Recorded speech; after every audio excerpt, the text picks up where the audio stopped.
Je vous propose d'accueillir à présent Louis Oringa de Gafour, l'ex-directeur d'Interfel, l'interprofession des fruits et des légumes frais, et du CTIFL, le Centre technique interprofessionnel des fruits et des légumes, pour nous parler évolution des marchés au niveau national. Bonjour Louis et merci pour cette présentation. Bonjour. Merci d'abord aux organisateurs de m'avoir permis de participer, en plus dans le cadre universitaire, à cette journée. Je ne vais pas commenter toutes les slides parce qu'elles sont longues, mais juste vous montrer que lorsqu'on parle d'économie, de recherche expé ou de consommation, on se base aussi sur des recherches, des études et des analyses. C'est pas au doigt mouillé. Voilà, c'est important. Et je voudrais axer aussi sur mon intervention sur deux points qui m'ont paru importants dans ce qui a été dit jusqu'à maintenant. D'abord, rappeler l'axe, comme le président l'a rappelé tout à l'heure, souveraineté et sécurité alimentaire, pas sécurité des aliments, ça c'est un problème sanitaire, mais approvisionnement, sécurité alimentaire et souveraineté. Ce qu'a dit Graziella tout à l'heure sur la transversalité, cette transversalité, quand on a été directeur en même temps d'une interprétation économique, d'un centre technique d'application qui travaille beaucoup avec l'INRA et d'une agence d'information, on sait bien que s'il n'y a pas de transversalité, on n'arrive à rien. Ça rend très modeste, je vous le dis tout de suite, parce que les yaka faucons, ça, il n'y a pas de problème. Mais quand vous devez mettre en place une stratégie qui tient compte à la fois de l'économique, de la recherche et de l'information, les options deviennent plus réduites si elle doit être opérationnelle. Et André Thor l'a rappelé, l'innovation, c'est certes les produits, mais c'est plein d'autres choses. Ça peut être les emballages, sujet très d'actualité. Ça peut être les circuits de distribution. Ça peut être les moments de consommation également. Voilà. Et dans les produits frais, c'est important. Bon, simplement, rapidement, hein, c'est un secteur économique important. Le secteur des fruits et légumes frais, on l'a pas souvent mis en avant par le passé. Il y a maintenant un plan de souveraineté qui a été mis en place dans les fruits et légumes par le ministre Marc Fesneau.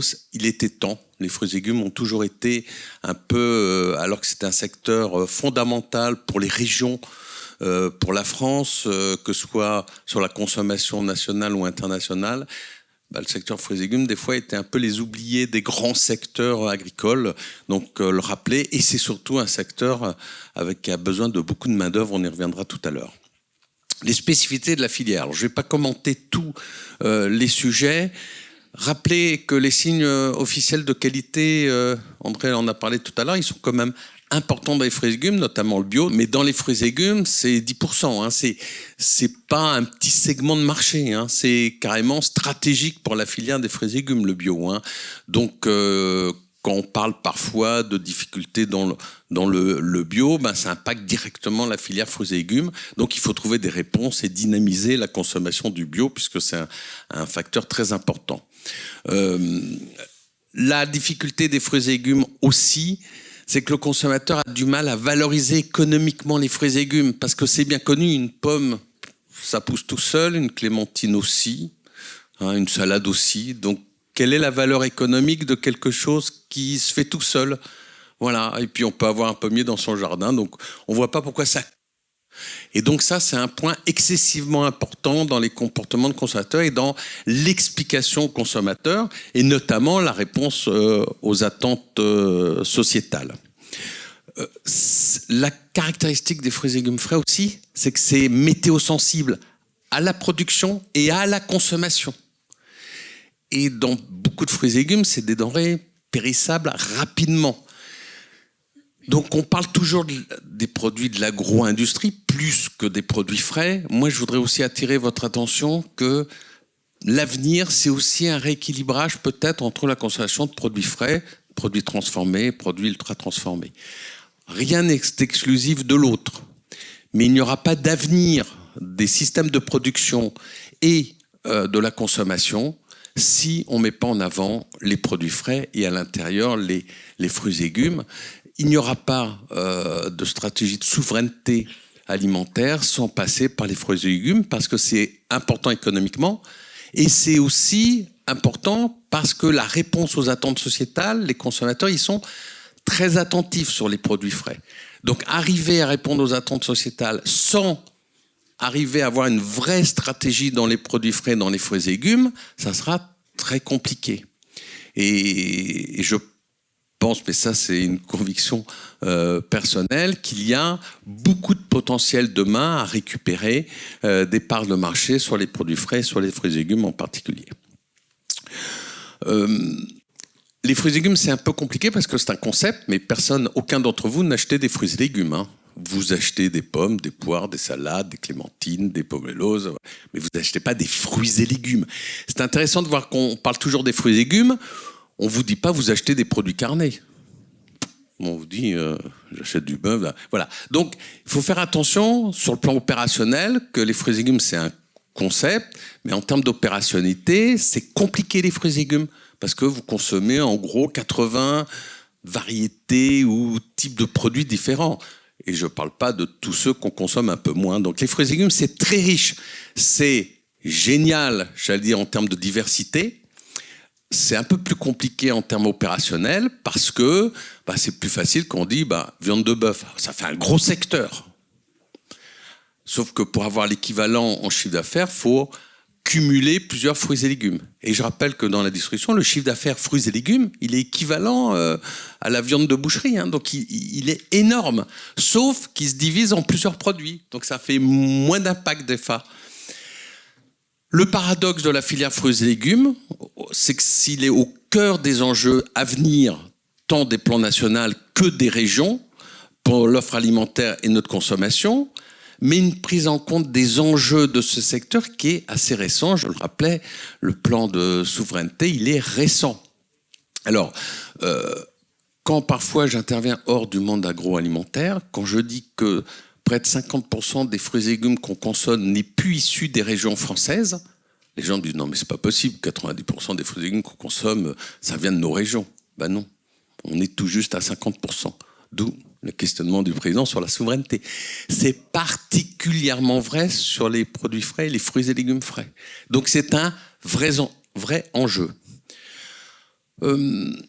La consommation des fruits et légumes, grâce aux actions collectives et des opérateurs qui ont été faites ces dernières années, on a réussi à la stabiliser parce qu'elle diminuait en part de marché, contrairement là aussi à l'idée reçue. Mais elle est encore loin de ce qu'on souhaiterait. Si on regarde l'évolution, on s'aperçoit malheureusement que on a une population vieillissante. Les jeunes ont plus de difficultés. Probablement aussi, c'est pour ça que l'innovation est importante, parce que c'est un produit brut, frais, non transformé. Donc il s'adapte moins. J'ai l'habitude de dire en produit frais, quand vous faites un produit de l'agro-industrie, vous adaptez le produit à la demande du consommateur. Nous, on passe notre temps à adapter le consommateur à notre produit qui évolue quand même moins vite. Donc, c'est des stratégies beaucoup plus complexes. Mais le frais a besoin de transformer. Parce qu'une partie des produits frais, pour plein de raisons, ont besoin d'une valorisation en transformé. Soit parce que ce sont des produits dits à double fin, qui peuvent aller au frais ou au transformé, soit parce qu'il peut y avoir des écarts de tri, et il peut y avoir, avec les exigences aujourd'hui environnementales, dans l'avenir, on aura de plus en plus besoin d'avoir des filières économiquement équilibrées entre le frais et le transformé. Sur les familles, vous voyez, là aussi, on a un petit manque par rapport aux familles avec enfants et familles nombreuses. Alors c'est lié aussi au fait, comme je le disais tout à l'heure, que les jeunes consomment moins que les personnes âgées, que les retraités consomment plus de fruits et légumes que les jeunes, et donc que les familles consomment moins. Alors il y a des problèmes économiques, j'y reviendrai tout à l'heure, mais c'est quand même un sujet. Vous savez qu'on a démontré scientifiquement que même lors de la conception, la manière dont on a une alimentation va influer ensuite la manière dont les enfants vont à privilégier ou pas tel ou tel type de produit. Donc vous voyez que les jeunes, c'est quand même excessivement important. Les motivations et les freins à l'achat. Les fruits et légumes, on peut parler de plein de choses. Enfin, si on ne parle pas de plaisir, voilà, on va pas en consommer. Hein. Donc ne jamais oublier cette notion de plaisir. Très vite, on arrive dans des problèmes techniques. Enfin, avant tout, l'alimentation, il faut que ça procure du plaisir. Et les fruits et légumes sont bien placés dans la notion de plaisir. Hein. Le fait maison également. Alors, quelques chiffres à retenir, là, pour le coup. On a du potentiel en matière de consommation. Parce qu'il y a dans la population personne, les jeunes adultes, les jeunes, personne n'atteint les recommandations de consommation de fruits et légumes qui sont mis en place par le PNNS ou par les instances européennes. Donc vous voyez, ça veut dire que nous avons un vrai potentiel et que ce soit en matière de réponse environnementale, que ce soit en matière de réponse d'équilibre nutritionnel, ou que ce soit en termes de réponse des équilibres de production dans les régions, les fruits et légumes ont un enjeu stratégique, pas que pour l'alimentation, pas que pour les productions, mais pour l'ensemble de notre pays. Voilà. Donc les fruits et légumes, quand je dis que c'est un axe incontournable si on veut arriver à parvenir, en tous les cas, aux objectifs qui sont donnés aujourd'hui, quels que soient les sujets, consommation, société, équilibre des productions, revenus des producteurs, ça ne se fera pas sans les fruits et légumes frais et on l'a peut-être un peu oublié par le passé. Une confiance élevée. Alors moi je voudrais être un peu optimiste parce que évidemment on voit toujours que les côtés difficiles. Moi c'est dur de mobiliser des gens à aller dans un secteur ou à consommer si on passe leur temps à leur dire que ça va pas. 93% des Français ont confiance dans les fruits et légumes frais. Donc voilà, soyons optimistes, c'est excessivement bien. Hein. Beaucoup nous envieraient ce chiffre-là. Ça ne veut pas dire qu'on arrive à tout faire, mais ça veut dire qu'il vaut mieux partir de ce chiffre que d'un autre. Deuxième sujet, c'est vrai que les prix, depuis 2 ans, c'est un vrai sujet. Alors, encore une fois, les fruits et légumes ne sont pas chers. Ramenés à l'unité consommateur, c'est des produits très bon marché quand vous les comparez à plein d'autres produits. Pour autant, leur fréquence de consommation fait que les consommateurs y sont sensibles, mais on a maintenu notre consommation. Un peu difficilement là, cette dernière année, mais vous voyez que globalement, les Français restent attachés à leur consommation de fruits et légumes. Là aussi, c'est une bonne nouvelle. Mais ils modifient un petit peu leur manière de consommer. Et vous voyez que les prix ont pris quand même aujourd'hui un point plus important que par le passé. Nous n'échappons pas à l'inquiétude sur le climat. Et alors, c'est une inquiétude parce que les consommateurs, généralement, disent « Non, mais attendez, il ne faudrait pas qu'on ait moins de fruits et légumes à consommer, hein, ou qu'ils soient beaucoup plus chers parce que le changement climatique va encore augmenter le prix des fruits et légumes. » Donc, c'est une préoccupation, mais il faut le voir dans le bon sens. C'est une préoccupation positive. Autre chose, je suis passé rapidement, l'inquiétude sur les pesticides en fruits et légumes diminue. Alors là encore, attention aux réseaux sociaux et tout ça, c'est un verre déformant. Grâce aux actions qu'ont menées les filières et les professionnels et les actions opérationnelles qui ont été faites, l'inquiétude sur les pesticides diminue en fruits et légumes. Alors, ça ne veut pas dire que les gens sont pour les pesticides, ça veut dire qu'ils ont pris conscience que les filières des fruits et légumes faisaient tout pour réduire l'utilisation des pesticides et surtout, encore plus important pour le consommateur que l'utilisation des pesticides, c'est de plus en plus l'absence de résidus de pesticides. Parce que je ne vais pas faire ce sujet-là, il y en aurait pour un quart d'heure, mais bien évidemment, la notion de résidu n'est pas la notion d'utilisation. C'est deux notions, et vous le savez bien, totalement différentes. Pourquoi on a du potentiel ? Parce qu'en Europe, vous voyez, la France, on a encore de la marge par rapport à d'autres pays. Donc la consommation de fruits et légumes peut se faire. Et donc, je conclurai en disant voilà, qu'on est vraiment au cœur des enjeux futurs de notre consommation alimentaire et de notre souveraineté, c'est-à-dire de la production. C'est important que dans les fruits et légumes, on regagne des parts de marché. Les fruits et légumes aussi sont emblématiques de l'offre locale et régionale, donc c'est excessivement important. Maintenant, je vais être franc, j'ai toujours dit qu'on ne pouvait pas se dire qu'il faut que la production région consommer dans la région. J'ai l'habitude de dire, pas ici, mais quand j'interviens dans plein d'autres régions, je trouverais très dommage que les petits Lillois ne puissent pas apprécier les qualités exceptionnelles de la clémentine corse, parce qu'on aurait dit qu'il n'y a qu'en Corse qu'on doit consommer de la clémentine corse parce qu'elle est produite en Corse. Donc non. Ce qui est vrai, et ce à quoi il faut faire très attention, on doit optimiser les productions locales et optimiser la consommation locale de ces productions locales.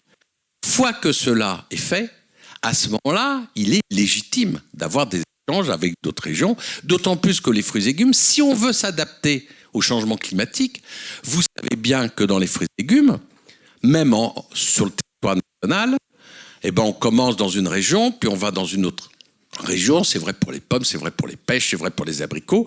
Donc, l'adaptation aux conditions climatiques nécessite effectivement aussi une adaptation, une acceptabilité de prendre des produits venant de différentes régions, voire parfois de certains pays. Simplement, ce qui est inadmissible et ce qu'il faudra faire en termes de souveraineté, c'est de ne pas détruire notre potentiel pour d'autres raisons. Et enfin, dernier point, n'oublions jamais la rentabilité économique.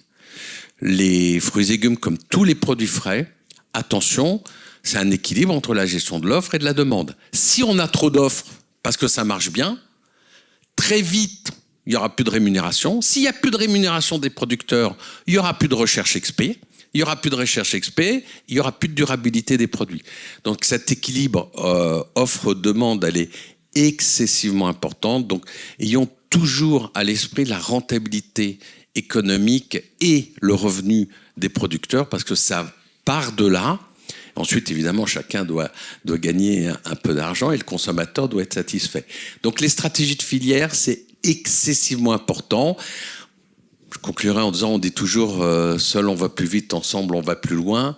Moi j'ai tendance à dire aussi, seul on pense toujours avoir raison, ensemble on est toujours plus raisonnable.